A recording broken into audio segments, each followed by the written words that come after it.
TGT పోస్టుకు ఎంపికైనట్టు trip ప్రకటన. ఫిబ్రవరిలో ఎల్బీ స్టేడియం వేదికగా సీఎం రేవంత్ రెడ్డి చేతుల మీదుగా అపాయింట్మెంట్ ఆర్డర్.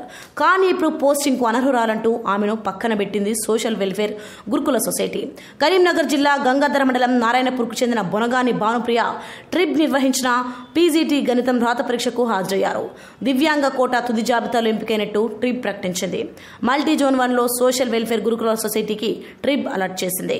ఫిబ్రవరి 15న ఎల్బీ స్టేడియం వేదికగా సీఎం రేవంత్ రెడ్డి నుంచి అపాయింట్మెంట్ ఆర్డర్ ను సైతం ట్రిప్ చేసింది. అక్కడి వరకు బాగానే ఉన్నా మరి ఇప్పుడు ఎందుకు పోస్టింగ్ ఇవ్వకుండా అభ్యర్థిని అధికారులు పక్కన పెట్టారు? 30% వైకల్యం ఉన్న అభ్యర్థులే ప్రభుత్వ పథకాలు ఉద్యోగాలకు అర్హులని గత ప్రభుత్వం నిర్ణయించింది.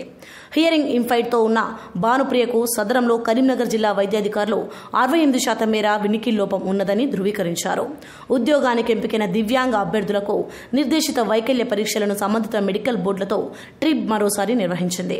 అందులో భాగంగా భానుప్రియను కోటిలోని ఈఎన్డి మెడికల్ బోర్డులో పరీక్షలు నిర్వహించి 39% వినికిడి లోపం ఉందని తెలిపి ఉద్యోగానికి అనర్హురాలు అని నిర్ధారించారు. ఆ సర్టిఫికెట్ ఆధారంగా సోషల్ వెల్ఫేర్ సొసైటీ అధికారులు ప్రస్తుతం పోస్టింగ్ ఇవ్వడానికి నిరాకరించారు. అయితే ఒక్కో చోట ఒక్కో తీరు వైకల్యాన్ని నిర్ధారించడం గమనార్హం. దివ్యాంగ కోటా పోస్టుల భర్తీలో ఆయా పోస్టులకు 1:2 నిష్పత్తిలో అభ్యర్థులను ప్రకటించి అభ్యర్థులకు మెడికల్ బోర్డులతో వైద్య పరీక్షలు నిర్వహించాలి.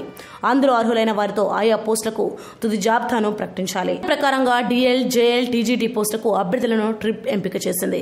కానీ పీజీటీ పోస్టులకు మాత్రం ఆ నిబంధనలను గాలికి వదిలేసింది. పీజీటీ పోస్టులకు 1:2 జాబితాను ప్రకటించింది. ఆ అభ్యర్థులకు ట్రిప్ అధికారులే సర్టిఫికేట్ వెరిఫికేషన్ నిర్వహించారు. మెడికల్ టెస్ట్ నిర్వహించకుండానే తుది జాబితాను ట్రిప్ హడావుడిగా ప్రకటించారు. సొసైటీలకు అలాట్ చేశారు. అనంతరం పీజీటీ అభ్యర్థులకు మెడికల్ టెస్టులను నిర్వహించగా ఆయా మెడికల్ బోర్డులు చాలా మందికి వైకల్యం లేదని నిర్ధారించినట్లు తెలుస్తుంది.